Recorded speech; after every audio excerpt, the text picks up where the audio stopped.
Assalamualaikum warahmatullahi wabarakatuh. Perkenalkan, nama saya Stinian Sri Agus Susialwati Nurmalasari dari Prodi Pendidikan Agama Islam. Di sini saya akan eh, me- apa, memenuhi tugas mata kuliah Ilmu Pendidikan Islam. Baik, di sini saya akan menjelaskan tentang apa itu ilmu pendidikan Islam. Jadi, pengertian ilmu pendidikan Islam itu secara bahasa berasal dari 3 kata. Yang pertama yaitu ilmu, yang kedua pendidikan, yaitu agama. Jadi, apa sih itu ilmu? Ilmu adalah usaha yang menyelidiki atau menemukan dan meningkatkan pemahaman terkait suatu hal. Jadi yang kedua pendidikan, yaitu adalah bimbingan jasmani atau rohani yang berdasarkan hukum yang sesuai dan bertujuan untuk membentuk kepribadian muslim sejati. Yang ketiga yaitu agama. Agama itu adalah bentuk ajaran yang dibawa oleh agama Islam itu adalah bentuk agama yang yang dibawa oleh Nabi Muhammad SAW. Lanjut kepada secara istilah pengertian ilmu pendidikan Islam. Secara istilah, ilmu pendidikan Islam adalah ilmu pendidikan yang berdasarkan dengan Al-Quran, hadis, dan akal, di mana penggunaan dasar keilmuannya haruslah berurutan atau harus dilengkapi dengan ayat-ayat Al-Quran dan atau hadis, dan juga argumen atau akal yang dapat menjamin kebenaran teori tersebut. Lanjut kepada pembahasan selanjutnya, yaitu ruang lingkup ilmu pendidikan Islam. Yang pertama yaitu ada dasar dan tujuan pendidikan Islam, yaitu landasan sebagai sumber dari kegiatan pendidikan Islam yang ini dilakukan dalam rangka mengarahkan anak supaya memiliki karakter dan kepribadian muslim yang bertakwa kepada Allah sesuai dengan ajaran Al-Quran dan hadis. Yang kedua yaitu perbuatan mendidik. Perbuatan mendidik adalah segala sesuatu yang dilakukan oleh pendidik atau peserta didik yang dalam kegiatan pelaksanaan pendidikan Islam. Lanjut kepada yang ketiga, yaitu ruang lingkup yang ketiga, yaitu adalah pendidik. Jadi pendidik itu orang yang menjadi subjek dalam pelaksanaan pendidikan. Jadi dia itu sebagai guru yang mendidik anaknya, yang memiliki akhlak yang luhur untuk jadi salah satu panutan peserta didik. Jadi seperti peribahasa yang gugu itu digugu dan ditiru. Jadi gugu itu harus menjadi sebuah panutan untuk peserta didiknya.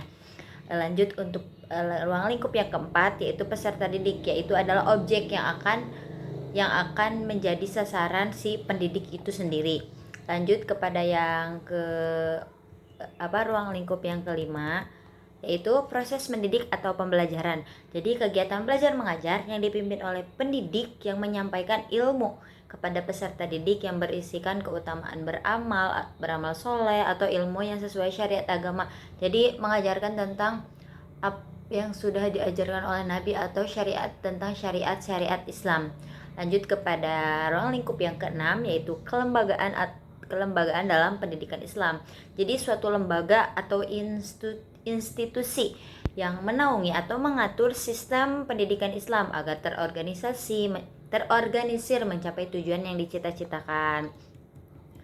Untuk yang selanjutnya, yang ketujuh, yaitu materi dan kurikulum pendidikan Islam, merupakan bahan ajar dalam kegiatan belajar mengajar yang meliputi 3 pilar nilai utama dalam kehidupan. Yang pertama ada nilai i'tiqadiyah, yang kedua ada nilai khuluqiyah, yang ketiga ada nilai amaliyah. Lanjut untuk pembahasan selanjutnya, yaitu tentang urgensi. Jadi apa sih pentingnya kita untuk mempelajari ilmu pendidikan Islam ini? Jadi sebagai umat muslim, kita juga sangat penting mempelajari ilmu pendidikan Islam ini, karena kan ilmu pendidikan Islam ini adalah ajaran atau suatu pembahasan yang mengajarkan tentang yang bersumber dari Al-Quran dan hadis. Jadi kita sebagai umat muslim wajib mempelajarinya, karena memang kita agar tahu tentang ilmu-ilmu dalam agama Islam itu sendiri, ilmu-ilmu yang bersumber dari Al-Quran, hadis maupun dan dari ijma dan qiyas juga. Lanjut kepada pembahasan tentang landasan filosofis pendidikan Islam. yaitu adalah pendidikan Islam memiliki sumber atau landasan filosofis yang kokoh atau bersumber dari ajaran Islam, yaitu Al-Quran dan Sunnah. Jadi kedua sumber utama ini menjadi pijakan dalam merumuskan tujuan dan praktik pendidikan Islam. Pendidikan Islam ini berakar pada tauhid, yaitu keyakinan atau keesaan kepada Allah Subhanahu wa taala. Al-Quran dan Sunnah juga adalah sumber utama dalam merumuskan nilai dan prinsip pendidikan Islam yang menekankan keseimbangan antara pengembangan aspek spiritual, intelektual, dan sosial. Lanjut kepada sumber-sumber pendidikan Islam itu ada 3. Yang pertama Al-Quran, yang kedua As-Sunnah, yang ketiga Ijtihad. Yang pertama yaitu Al-Quran sebagai wahyu Allah yang menjadi pedoman umat manusia. Yang kedua yaitu adalah As-Sunnah, tindakan atau perkataan Nabi Muhammad SAW yang menjadi teladan dalam praktik pendidikan. Yang ketiga yaitu Ijtihad, adalah para ulama menggunakan akal atau pemahaman mereka untuk mengembangkan prinsip pendidikan yang relevan dengan zaman. Jadi mereka menggunakan akal atau pemahaman mereka dengan menerapkan prinsip-prinsip pendidikan dengan seiringnya zaman. Jadi kan setiap zaman itu mempunyai perkembangan beda-beda dari pendidikan itu sendiri. Lanjut kepada tujuan pendidikan Islam, yaitu membentuk individu yang bertakwa dan berakhlak mulia. Yang kedua, mengembangkan potensi intelektual dan keterampilan peserta didik. Yang ketiga, mempersiapkan generasi yang mampu berkontribusi positif bagi masyarakat. Yang keempat, mencapai keridhaan Allah Subhanahu wa taala. Lanjut kepada sejarah pendidikan Islam. Sejarah pendidikan Islam menunjukkan perkembangan yang luar biasa dari masa ke masa. Jadi dari pertama yaitu pada masa Rasulullah SAW, pendidikan Islam itu dimulai dengan sangat sederhana dan berfokus pada pembinaan akidah dan akhlak serta pengajaran Al-Quran. Rasulullah sendiri menjadi guru utama dan menjadi guru utama pada masa itu. Jadi Rasulullah itu menekankan metode pembelajaran itu lebih bersifat langsung. Jadi langsung dipraktikkan di situ. Jadi seperti hafalan atau ceramah dan atau keteladanan. Dan di sini juga masjid juga berfungsi sebagai pusat kegiatan pendidikan. Jadi untuk melakukan pendidikan itu sendiri dilaksanakannya di masjid. Lanjut kepada memasuki masa Khalifah Rasyidin dan masa setelah Rasulullah SAW. Pendidikan semakin berkembang seiring dengan meluasnya wilayah kekuasaan Islam. Pendidikan tetap berpusat di masjid, namun mulai muncul perhatian terhadap ilmu tafsir, fikih, dan hadis. Pada masa itu juga terjadi kodifikasi Al-Quran yang sangat penting bagi kesinambungan pendidikan Islam. Lanjut pada masa Bani Umayyah. Masa Bani Umayyah, pendidikan mulai mengalami bentuk yang lebih formal. Negara mulai mendirikan lembaga-lembaga pendidikan seperti kutab dan madrasah. Dan bahasa Arab dijadikan sebagai bahasa resmi pendidikan, dan ilmu pengetahuan umum mulai diajarkan di samping ilmu agama.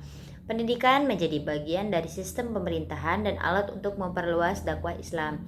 Lanjut kepada puncaknya terjadi pada masa Bani Abbasiyah, yaitu di mana pendidikan itu mencapai masa keemasan atau kejayaan. Semua ilmu itu jadi berkembang pada masa Abbasiyah, yaitu pemerintahan mendirikan pusat-pusat ilmu seperti Baitul Hikmah itu di Baghdad, dan pendidikan tidak hanya fokus pada agama tetapi juga mencakup ilmu pengetahuan seperti matematika, astronomi, kedokteran, dan filsafat.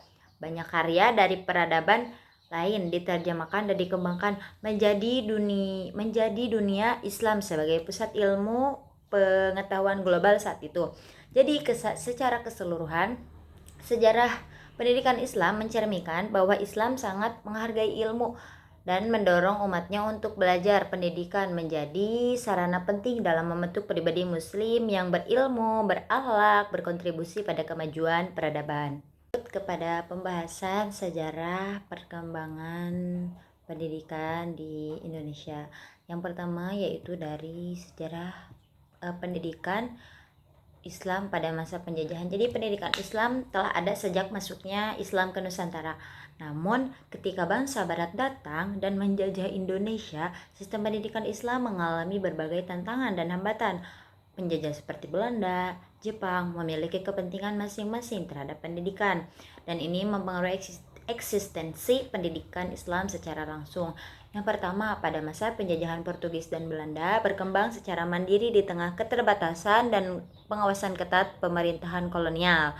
Lanjut kepada yang kedua, yaitu peran ulama dan pesantren. Jadi ulama memainkan peran besar dalam mempertahankan pendidikan Islam ini, dan pesantren juga menjadi pusat pendidikan agama Islam dan perlawanan terhadap kolonialisme. Lanjut kepada yang ketiga, yaitu awal madrasah modern, yaitu pendidikan Islam mulai bertransformasi dengan munculnya madrasah modern yang memadukan pelajaran agama dan umum.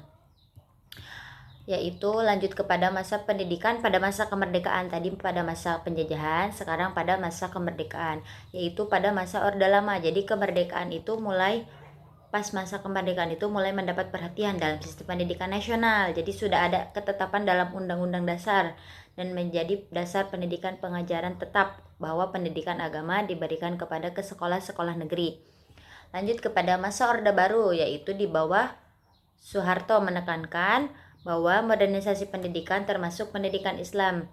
Nah, di situ juga didirikannya Institut Agama Islam atau IAIN di berbagai daerah. Pendidikan Islam lebih terstruktur, namun masih berada dalam bayang-bayang dominasi sistem pendidikan nasional yang sekuler.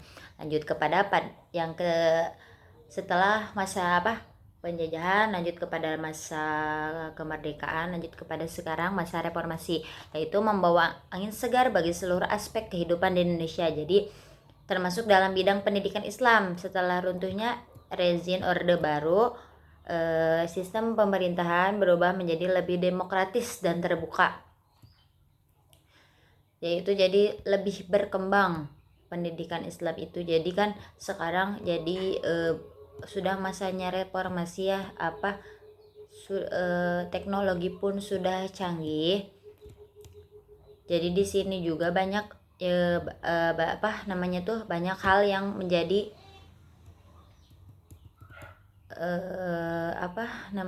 perkembangan dalam pendidikan Islam.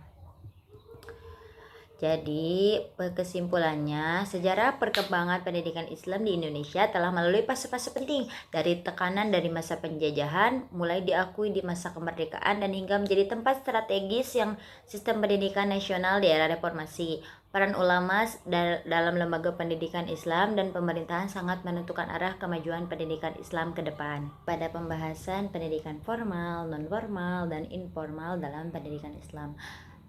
Pertama yaitu pendidikan formal. Pendidikan formal adalah pendidikan yang dilakukan melalui jalur pendidikan di sekolah-sekolah, atau jalur ini juga memiliki jenjang pendidikan yang runtut dan jelas. Jadi seperti kan pendidikan formal itu jadi sudah tetap. Jadi seperti sekolah dasar, sekolah SMP, SMA itu kan adalah pendidikan formal. Jadi dalam pakaiannya juga sudah ditentukan, tidak bebas gitu ya, jadi benar-benar formal. Jadi sekolah yaitu dimulai dari pendidikan dasar, berlanjut ke menengah, sehingga menjadi pendidikan tinggi. Nah, pendidikan non formal adalah suatu jalur pendidikan yang dilakukan di luar pendidikan formal. Pendidikan ini bisa dilakukan secara terstruktur dan berjenjang seperti kepramukaan. Itu juga adalah termasuk pendidikan dalam bentuk non formal itu kan terstruktur ya, dan juga bisa berkepanjangan. Jadi pendidikan formal itu ada yang diselenggarakan secara terstruktur, memiliki jenjang atau tingkatan, dan berada di dalam periode waktu-waktu tertentu, dan dilangsungkan dari sekolah dasar sampai dengan jenjang universitas. Ya, tadi seperti pramuka ya, dari kan pramuka juga dari SD, SMP, SMA, bahkan ke universitas juga ada itu. Lanjut kepada lembaga informal. Lanjut kepada pendidikan informal, yaitu dalam ruang lingkup pendidikan, Islam mempunyai keterkaitan erat dengan konsep sebagai sekolah pertama bagi setiap manusia. Jadi hal tersebut menjadi sebuah konsep pendidikan yang tidak terpisahkan, karena dalam Islam pun dijelaskan bahwa sekolah Pertama, setiap manusia itu adalah keluarga dan guru. Pertama dalam kehidupan adalah orang tua. Jadi kan pendidikan informal itu seperti kita diajarkan oleh orang tua kita dalam etika, sopan santun, moral, sosialisasi. Jadi lebih ke orang yang pertama mengajarkan kita jadi orang tua yang adalah pendidikan yang diberikan oleh orang tua. Jadi kan berupa soft skill atau mengasah kemampuan dalam peserta didik. Jadi kesimpulannya yaitu perkembangan pendidikan Islam di Indonesia saat ini sudah menunjukkan perkembangan ke arah yang lebih baik. Integrasi pendidikan keagamaan dan pendidikan umum menjadi salah satu faktor dari perkembangannya pendidikan Islam secara cepat. Selain itu, kolaborasi yang dilakukan pendidikan Islam dengan jalur pendidikan formal, informal, dan non-formal semakin memperkuat eksistensi pendidikan Islam dan pendidikan Islam dalam perkembangan pendidikan Indonesia. Mungkin cukup sekian dari saya. Mohon dimaafkan bila banyak kekurangan. Wassalamualaikum warahmatullahi wabarakatuh.